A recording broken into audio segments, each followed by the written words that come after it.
So the host has to turn around and go, no, but give us like the real bad stuff. Like think about evil, dead people. Think about like people dying, corpses piling in the streets. Like can you paint a more grim reality than one that is conciliatory to the demands of the union? Right, let's get to Kaiser Permanente. Strike across the U.S. could start in about 24 hours.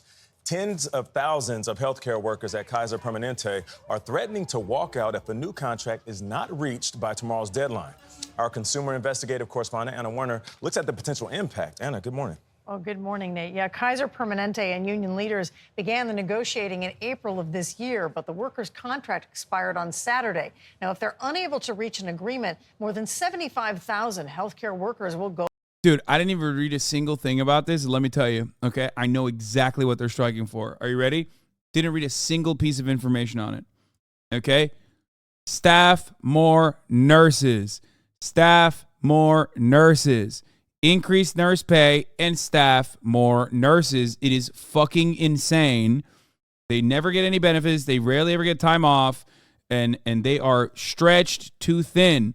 These are not demands being made specifically for lazy nurses that just want to work less, but instead specifically made so that they can provide better health care to everyone, okay? Do you want to know why I know this without seeing the fucking strike? Actually, you know what? Let's watch it first and see if I'm wrong on this or not. Target hundreds of Kaiser medical facilities and hospitals in several states and Washington, D.C. The coalition says some of the hundreds of jobs that could be affected by the strike include nurses, pharmacists, technicians, therapists, dietary services, housekeepers, and more.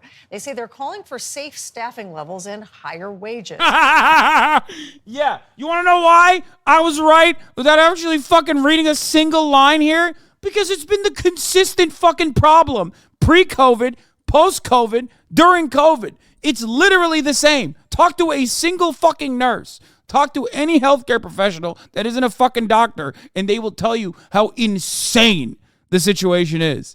That's it. That's it. That's literally it. And it's always the same. And every fucking hospital system, every healthcare provider system goes, oh, we can't do that. And then they just like wait it out and try to fuck over the nurses by overpaying traveling nurses who are professional scabs, okay, more money than they could actually ever imagine paying the fucking actual staff nurses. Oh.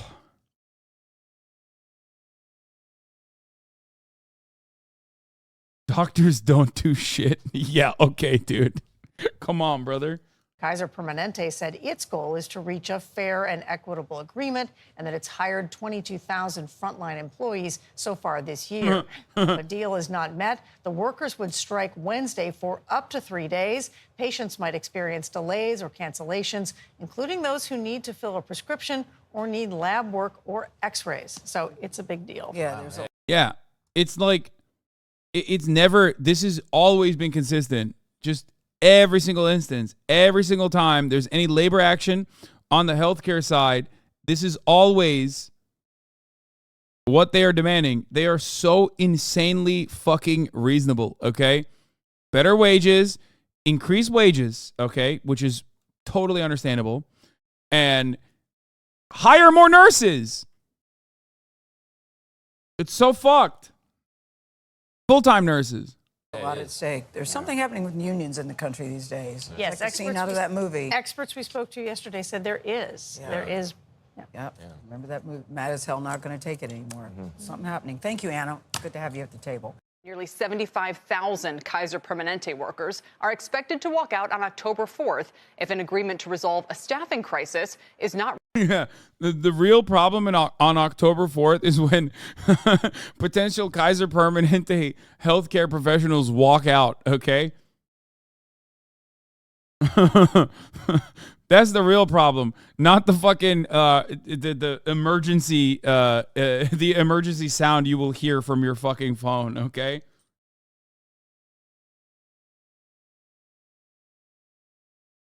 not reached by the end of this week. The stoppage would be the largest healthcare strike in U.S. history and could cause a major disruption to the broader ecosystem. For more on what to expect, we're joined by Caroline Lucas, Executive Director of the Coalition of Kaiser Permanente Unions. And for the impact on stocks, Mizuho's healthcare sector specialist Jared Holtz joins us.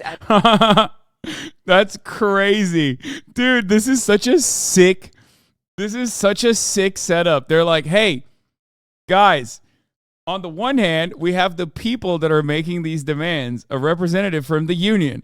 On the other hand, we have what really matters, the stocks. Okay, let's be real. What's the stock going to look like? That's so sick.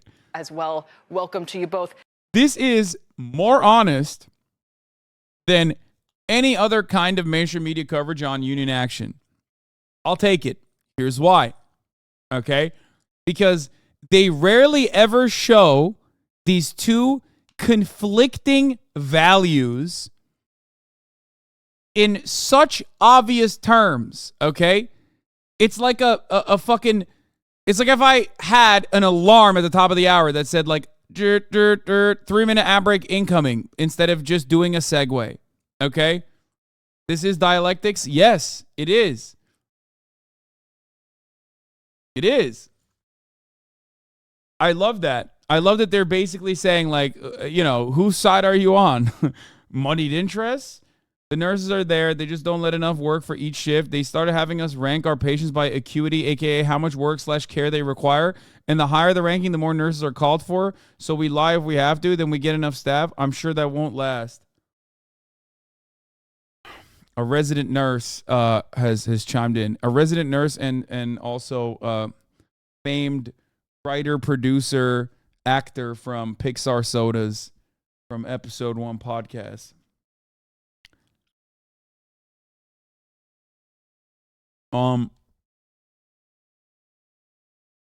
But yeah, like I was saying, it's just, if I were to tell you, 3-minute ad break is coming, and then didn't tell you that you can avoid those ads by subscribing for $5 or free with a Twitch Prime, or by getting gifted a sub. Here's a 3-minute ad break now.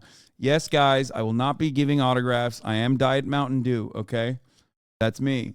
Yes, you might have recognized my sound from the $1 trillion Disney Pixar production, Sodas.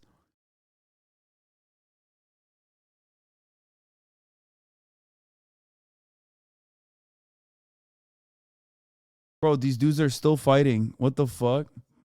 Great, so why can't you figure out that if your apartment building got invaded by another country and 60% of your neighbors were murdered and tortured, some of them were still held captive, but you got away, you wouldn't want to fight to rescue them? Why is solidarity so fucking hard for you to apply to the situation?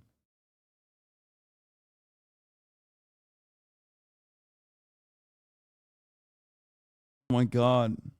This is the problem with like Ukraine and NATO Andes, is that they thrive for the debate.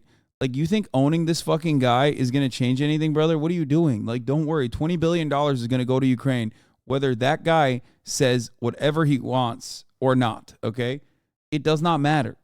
If your goal genuinely is to, like, ensure that Ukraine gets properly funded and properly has the proper weapons, like, fear not. That's going to happen regardless, okay? Why the fuck are we still debating the minutia in the chat? People are still going to die. Okay, Russia is still invading. Okay? I just don't understand what good this does in your mind. Like, debating a random chatter in the chat.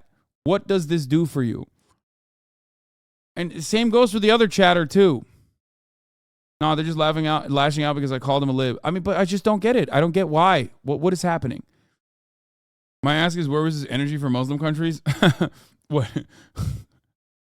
Like, what would be the energy that, like, to ask America for weapons so that America could not be able to invade the same countries he's giving weapons to? Like, I don't understand.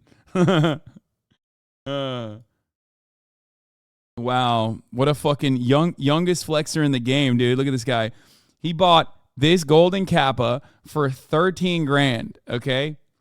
13 fucking grand. Imagine spending 13 grand or more on the golden Kappa. It's like as stupid as like paying $17,000 to collaborate with someone who, when you could just do it for free, dumbass. Ha! Who would do such a stupid thing? Bro, you don't even stream on this platform. You don't even stream on this platform. Okay? You don't even stream on this platform, and you paid. You love Twitch so much, dude. You love Twitch so much. You have Twitch tattooed on your body. You don't even have a YouTube tattoo. You have a Twitch tattoo on your fucking body, and you spent 13 grand on a platform that you're not even on. Also, why aren't you subscribed? What the fuck is that? You're a multimillionaire. You better fucking hit that subscribe button right now, son of a bitch, and give some subs. Especially if you're going to farm me for your fucking YouTube video or whatever the fuck you're doing with this golden kappa. Motherfucker said, not in this car, and has been actively criticizing Twitch, just following every little thing that happens on here, constantly cutting videos about how Twitch is falling apart. Ludwig's analysis on Twitch falling apart is like every fucking essayist that talks about how China is falling apart every week. Okay? Ludwig's like, guys, this is it. Twitch is over. Okay? Every fucking week. And the same enjoyers of the China collapse enjoyers love the same type of MAGA commentary from MAGA male saying Twitch is collapsing tomorrow, folks. Caroline, we'll start with you. Tell us about the staffing crisis you're experiencing. Thank you so much, Kelly. I just want to say that we have been raising the alarm as frontline healthcare workers about the staffing crisis now for years.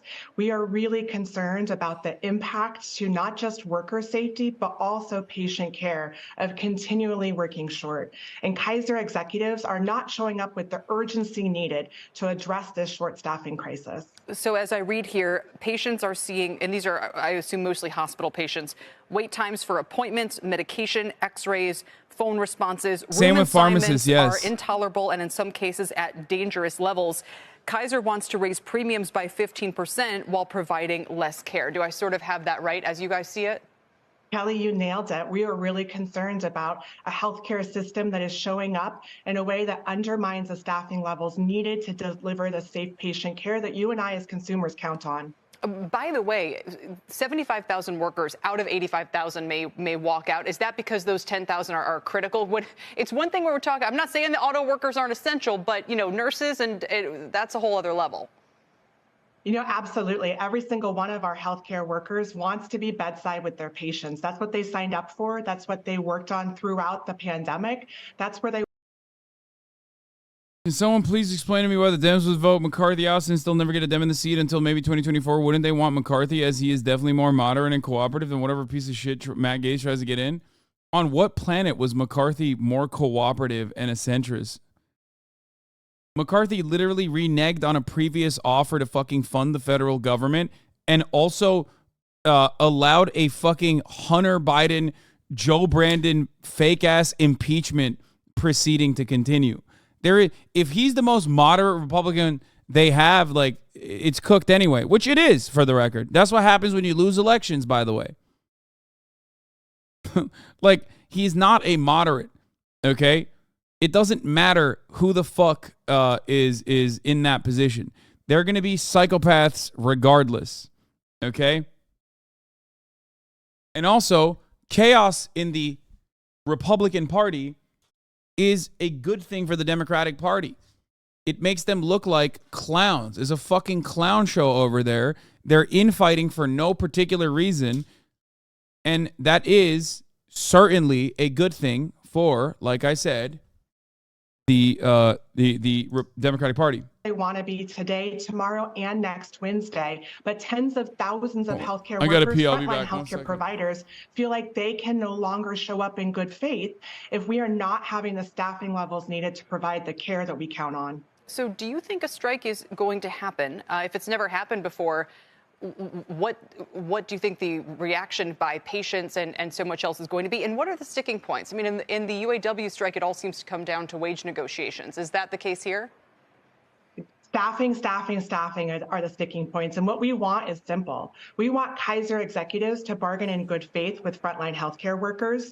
We want Kaiser executives to solve the Kaiser short staffing problem. And we want patients to be safe and get the best possible care when they come to Kaiser facilities. So you want a lot more nurses. Are you even asking for a pay raise? You know, our comprehensive proposal covers a whole bunch of areas. It does include wages and benefits because wages and benefits are a critical part of attracting the folks that we need in the healthcare industry and retaining the ones that we have. As I'm sure you know, we're seeing an exodus of healthcare workers, and we don't have enough new people coming in to staunch that tide. Here's the statement that Kaiser Permanente gave to CNBC. They said a strike authorization does not reflect a breakdown in bargaining, nor does it mean a strike is imminent or will happen at all. It is a disappointing action considering our progress at the bargaining table. Unfortunately, we've seen coalition leaders attempt to rally members through a strike despite important progress made through negotiations. What about this is not quite hitting the mark for you? Oh, Kelly, we have been bargaining for months over really critical issues. And while some minimal progress has been made, all of the thorniest issues, including a comprehensive solution to the Kaiser short staffing crisis, I'm gonna are not on the come. horizon. So we are showing up this weekend. We will be available 24/7. Okay. Did I miss it, or did she not ask any questions to the stonk person? Like, I was listening while I was peeing, and I didn't hear a singular question asked on the stonk guy. Until the moment we walk out on strike to try to reach an agreement, because every single frontline healthcare worker wants to be providing care. Would you say that at this point we should expect at least a 3-day strike? I would say at this point that we are optimistic, but not hopeful that we will be able to avert a strike. And we are trying our best to figure out how we get Kaiser Permanente executives to wake up and listen to the alarm bells that are being sounded by frontline healthcare workers. All right, Caroline, thanks for joining us today. We really appreciate it. Thanks for having me. Caroline Lucas. Damn, that was it? That's crazy. Sounds like, again... Wait, what the fuck? They don't let him duke it out? Is the second part?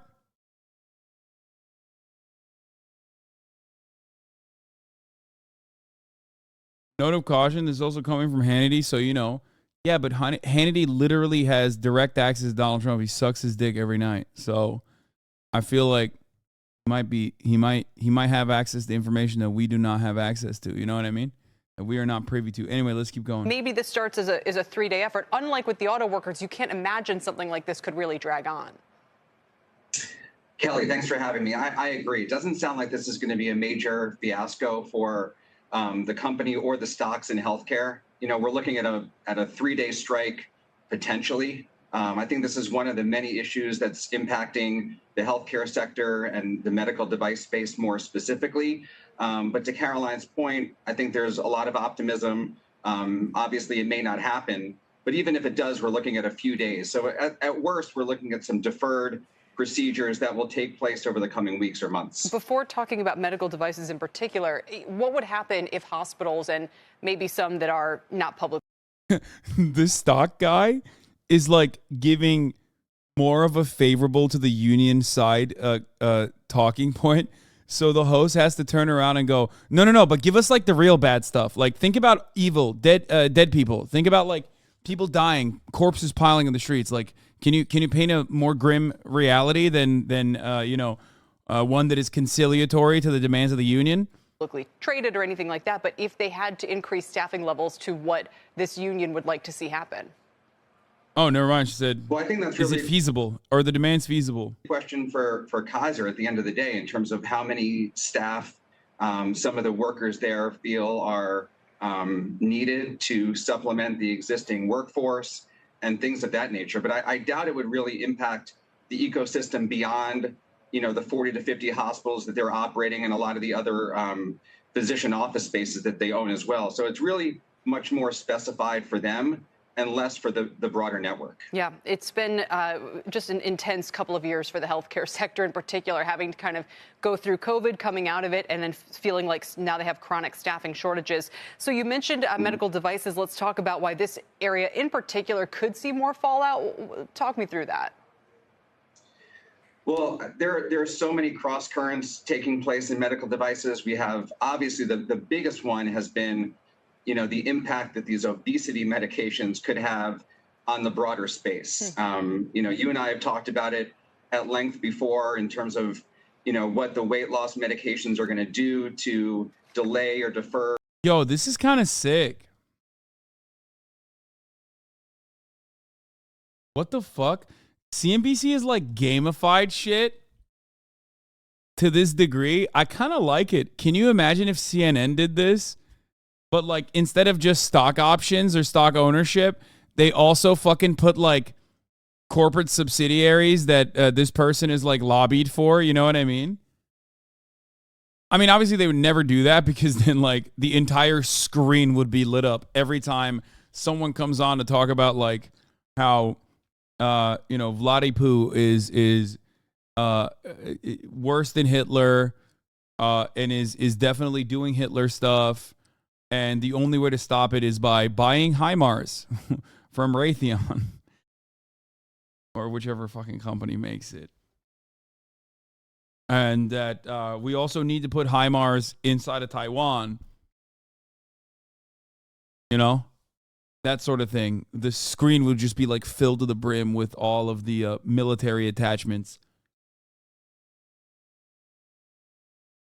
A lot of the procedures that are taking place, whether it's cardiovascular, orthopedic, et cetera, the diabetes medical device stocks have gotten hammered. Sleep apnea is another category that has obviously been decimated as the street is kind of... That's so funny that like Ozempic is such a miracle drug for obesity. It's Lockheed Martin. Thank you, Chelsea. It's such a good drug for obesity and like tackling obesity that the sleep apnea stocks are down. What the fuck? We've moved beyond Kaiser, by the way. He's now just talking about straight like, one drug that is like preventative for all of the other medical issues is just like is harming the stock considerations of other drugs that are secondary care for people who are obese. Ozempic is not for obesity; it's for diabetes. Yeah, I know that. Except in the next, like Ozempic, Wegovy, these types of drugs in the next wave are going to be more famous for literally solving obesity than anything else. Thinking that these patients are going to be in much better shape and there's going to be less need for some of these devices. We're going to see, I don't know, I feel like the level of degradation that the stocks have seen from a valuation standpoint has been so extreme that we're kind of anticipating some meaningful downward revisions for revenue. And if we don't get them, then I think, maybe there's going to be a pause in the action and these stocks will actually work. But the narrative is obviously, very noisy and significant, and it's been very, very difficult to kind of disprove it. And finally, is there any other fallout to the broader healthcare space that we should think about, whether it's from pressure on expenses through the strike and so forth? I don't really think so. I mean, the real problem is if they've shut off the Ozempic Wegovy faucet after getting everybody on it. I mean, there's two different problems. One, we don't know what the long-term complications might be from it, like especially thyroid-related issues potentially. And there's also the what is it, like there's like intestinal problems that it causes sometimes. But that is terrifying. The other terrifying prospect is also if they shut it off, it's going to be fucking awful. For one, people who need it for diabetes, and two, people who are on it for years can never get off of it, because if they do, then they're fucked. They will be omega obese. Because if you rely on an appetite suppressant, which they think might even have something to do with addiction, that's what I've heard. Like they don't know. I don't think they fully understand why Ozempic or Wegovy actually suppresses your appetite. They think it might even have it might have something to do with like literal addiction, because like it tackles not specifically like an appetite suppressant, but might have something to do with like dealing with addiction. But once but I do know for a fact that there's a major rebound on drugs like this, because you rely on it, and if you don't have it, then you get extra hungry and you rebound back. So one thing that doctors should at least always push for is to create a healthy habit in your life and don't just rely on the medication.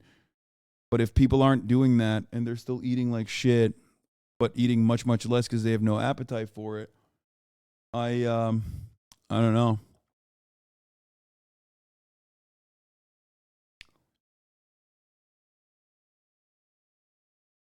Don't tell doctors how to doctor. I'm an American, goddammit. What the fuck do you mean? Why the hell am I an American if I can't tell medical professionals what to do and what not to do? Fuck.